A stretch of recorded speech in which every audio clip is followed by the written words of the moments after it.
Vintage cup. Magkano kayo? Magkano sa mga cup? 200. 200? Check natin to. Itong vintage na to. 200 pesos lang. Hindi tayo na-excite para hindi tumaas yung presyo. Kasi pag mukhang excited ka, yari ka dyan. Ito.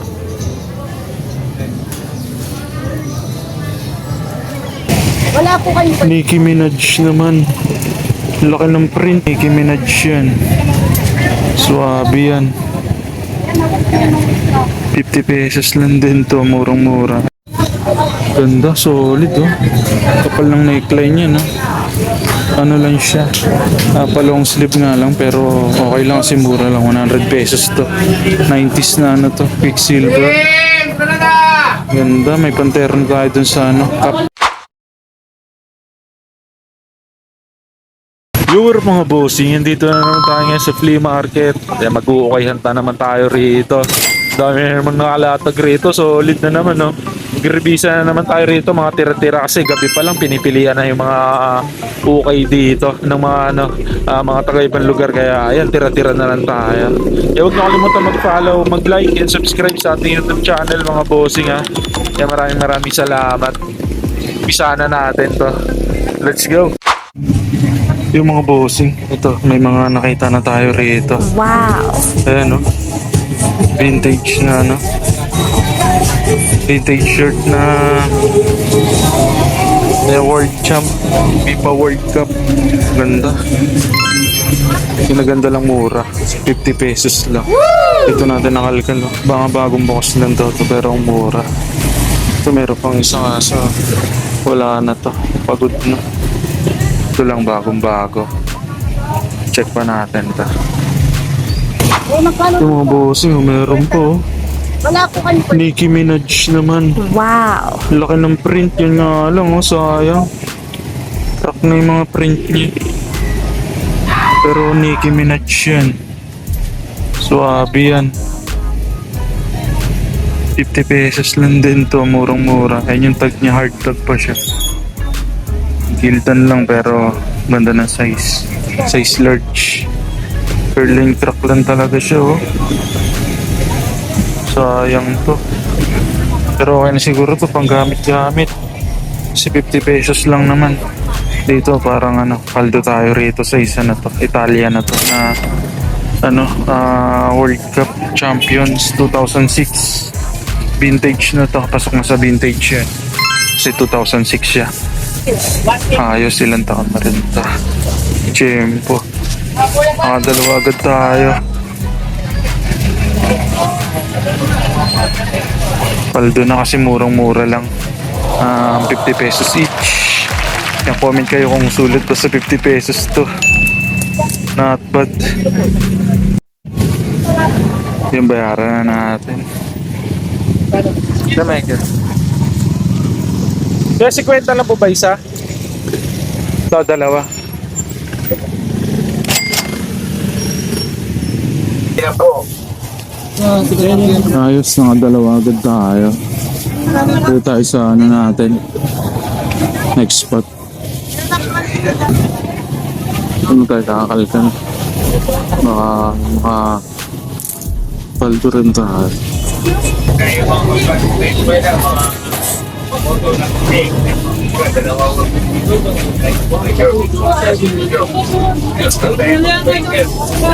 Ganito. Laking logo. Reebok. Kaya magkano po sa mga t-shirt? 100. 100 lang.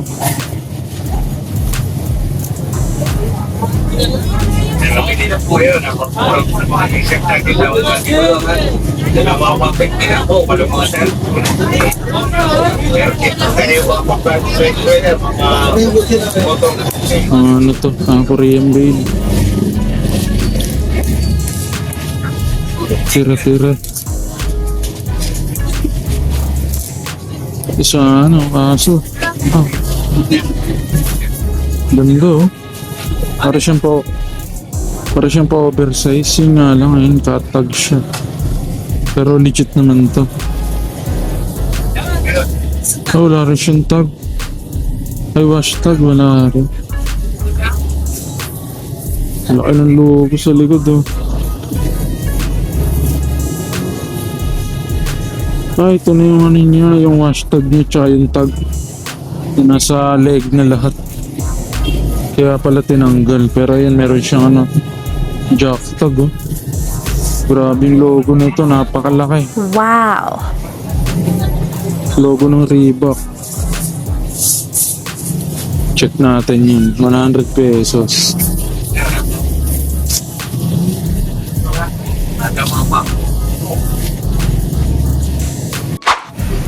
Yan, ito. Kunin natin tong ano na to.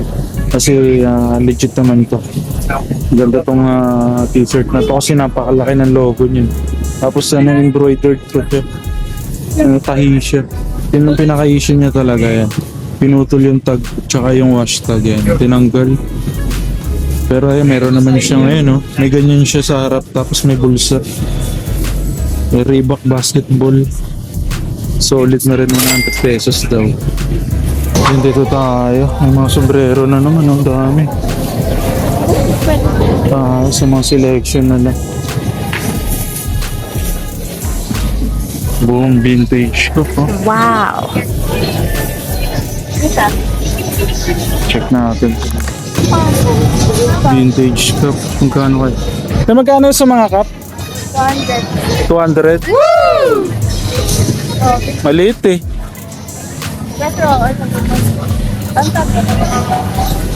Yun o, dami.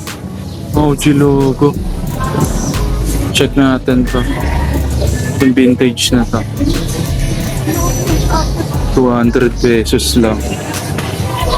Hindi tayo na-excite para hindi tumaas yung presyo. Kasi pag mukhang excited ka, yari ka dyan.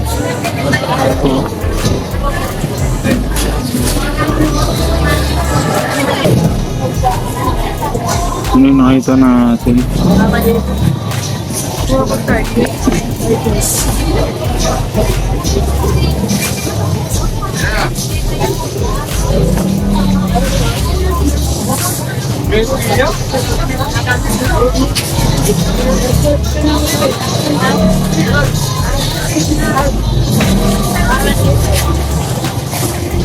Yung mga iba dito, yung yung dati pa, nag-ano lang sila. Nagdadagdag lang yan, katulad nito. Yung nauna lang tayo. Parang nagre-refill lang sila rito sa mga sombrero. Dami niya, no? Ito, bagong refill nila to, walang kumuha. Brand, ayan, vintage. Dami, mga bagong refill, eh. Yung mga cup na yun, yung mga dati pa nating nakita. Yung baka okay na tayo rito. Vintage cup, not bad na rin to. Wow. Ayun yung tag yun. Made in Taiwan. Tapos green under brim pa. 200. Pwede na rin. Marami niya, no? Nagre-refill lang sila, nagre-refill dito. Nakalkal naman tayo sa mga damit. Mga bagong box nila, mga jersey. Dami.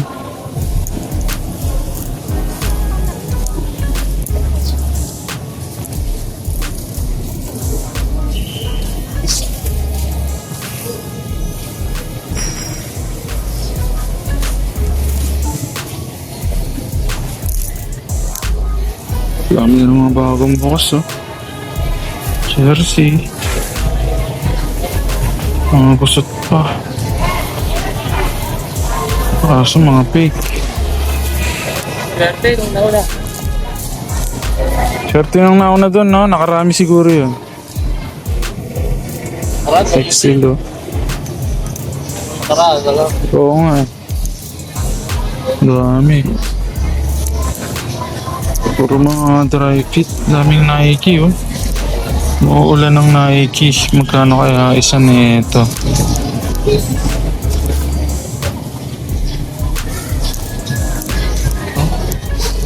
Yung mga long sleeve. Meron din silang mga long sleeve.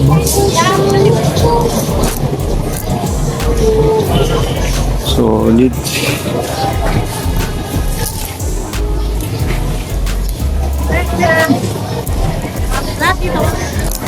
Gano kaya dito? Layo nagbabantay ah.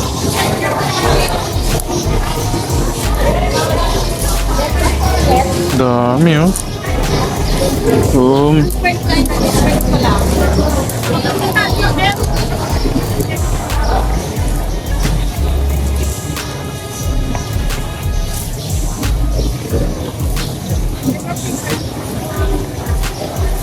Dami mga Nike polo shirt no?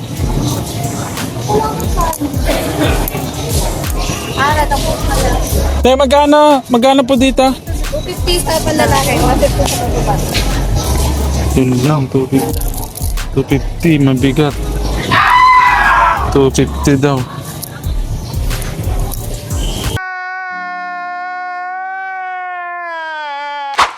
Eto, dito tayo sa next ano natin.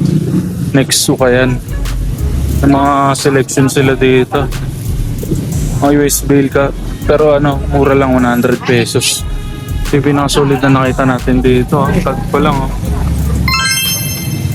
Tag pa lang, Quicksilver na vintage. Tapos ganda lang oh. May logo siya sa sleeve cap. Yeah, may print din siya sa sleeve. Ano yung print nyo? Check natin, baba muna natin. Ganda, solid oh. Kapal ng neckline niya no. Wow. Ano lang siya, palong sleeve nga lang pero okay lang kasi mura lang, 100 pesos to. 90s na ano to, Quicksilver. Ganda, may panteron tayo dun sa ano, cup. May cup tayo na ganito. Medyo pagod na rin yung kulay pero okay lang kasi vintage naman to. Lapitin tayo ng mga vintage ngayon Tapos ang mura lang. Yung mga boss, hindi tayo sa kabila. Doon natin nakuha yung ano. Doon natin nakuha yung vintage na Quicksilver sa harap na yan. Ito dito tayo sa harap nila. So, may nakita tayo rito. Yung nakita natin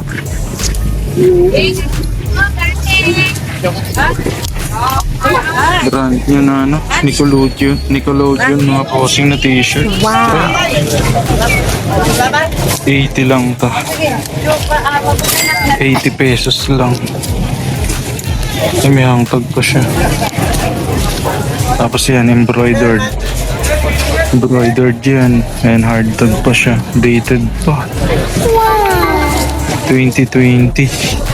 Stripe. Ganda ng pagka-stripe niya. Lamig sa mata. Tapos ang mura. Ayos. Yung mga bossing yan, okay na tayo kahit pa paano na may mga naluts tayo. Thanks God. Solid na palito pa rin tayo kasi dami rin pa rin nating nakuha. Tapos ang mumura lang. Yung quick flex ko na sa inyo pag nakawi. Tara! Yung mga bossing, yung quick flex ko lang sa inyo yung mga nahunt natin dun sa flea market. Nakarami tayo kahit pa paano. Pumalto pa rin tayo mga bossing kasi may mga nakuha tayo mga vintage cup tsaka vintage shirt. Check nyo yung mga nakuha natin. Ito yan, nakakuha tayo ng vintage cup. Napaka-solid yan mga bossing. 200 pesos lang. Sold na to ng 600 pesos. 600 pesos natin na benta to. Okay na rin. 200 pesos, tubo pa rin tayo. Tapos yan, meron tayong nakuha rin brand new na Nickelodeon mga bossing na t-shirt. Yan, pa-stripe. Ano lang to, 80 pesos. Nabenta natin to ng 450. Bumaldo na rin tayo. Solid na solid. Tiyempong-tiyempo tayo rito. Sa pambabae to mga bossing, nakalkal natin. 80 pesos. Dami natin nakuha rin. Pumaldo tayo. Ito, may nakuha rin tayong Nicki Minaj. Parapti siya mga bossing. Yung nga lang modern siya pero all goods lang kasi 50 pesos lang naman to. Tapos hard tag pa siya. Nicki Minaj pa rin yan. Suwabe. Tapos ito, pumaldo rin tayo rito sa t-shirt na to. Ito mga bossing pumaldo tayo rito sa Vintage Italia mga bossing yan. World champion. Ayan, FIFA World Cup 2006. Ayan yung mga player niya nasa likod. Ayan, 50 pesos lang din to. Nabenta natin ng 600 pesos to. Kasi vintage na to. Kasi 2006 yan mga bossing. Pag may mga ganito, pag related sa mga soccer talaga yan, mabibilis ibenta. Lalo yung mga vintage, yung katulad nito. Ayan, sold ng 600 pesos. 50 pesos lang yung puno natin. Ayan, not bad na rin. Nakarami tayo mga bossing. Mabilis ang hunt lang tayo. Ayan, quick flip. Ayan, mga bossing, kung gusto yung mga ganitong content, huwag nyo kalimutan mag-subscribe sa ating YouTube channel. Maraming salamat agad.